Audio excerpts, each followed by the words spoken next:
processus permet aux gens de rencontrer les propositions des autres et à chaque fois de les bonifier. Déjà prendre juste l'enjeu de l'alimentation, c'est déjà tout un dossier énorme. Et on n'était pas trop de la quarantaine d'aujourd'hui pour commencer à réfléchir. On se dit même, mais comment ça se fait qu'on est aussi peu?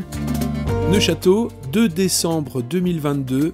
Après une conférence électrochoc d'Arthur Keller, quelques citoyens éveillés élaborent des projets locaux autour de la résilience alimentaire. L'idée, c'était vraiment de mettre les citoyens en réflexion autour de cette question-là. Et donc, on a fonctionné sous forme de World Café.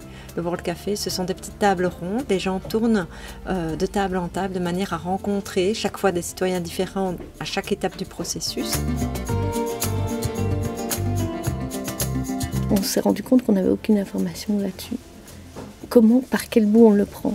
Et typiquement, ce genre de journée-ci, avec l'accompagnement d'Arthur Keller, permet en tout cas, de se projeter dans un imaginaire, de se saisir un peu de cette réalité potentielle pour commencer à agir. L'action, comme un impératif après la réflexion, et pourtant, la prise de conscience locale ne date pas d'hier. On a un groupe de citoyens qui, pendant 9 mois ici, réfléchit à cette même question et vont donc pouvoir confronter les propositions qui émergent aujourd'hui aux réalités de terrain par la suite. On va rencontrer des maraîchers, on va rencontrer des projets inspirants par ailleurs, on a déjà rencontré des semenciers, on va rencontrer tous les acteurs de la filière, épiciers, transformateurs, etc. pour voir tout ce qu'il faut mettre en place.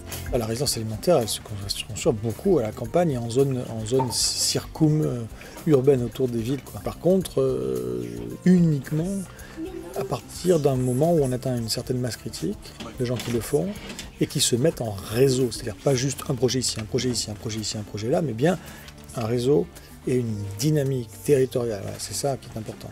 Sinon, c'est pas de la résilience territoriale, sinon c'est des îlots de résilience, et chaque îlot de résilience sera dépassé s'il n'est pas en réseau. La bascule, on n'y arrivera pas seul, mais à travers la collectivité. Les méthodes d'intelligence collective, le World Café, ça permet vraiment de se nourrir aussi des idées les uns des autres. Mon intuition, c'est que ça viendra par le bas, que on le voit aujourd'hui, on a invité quand même beaucoup d'élus à participer et on a eu 0 réponse.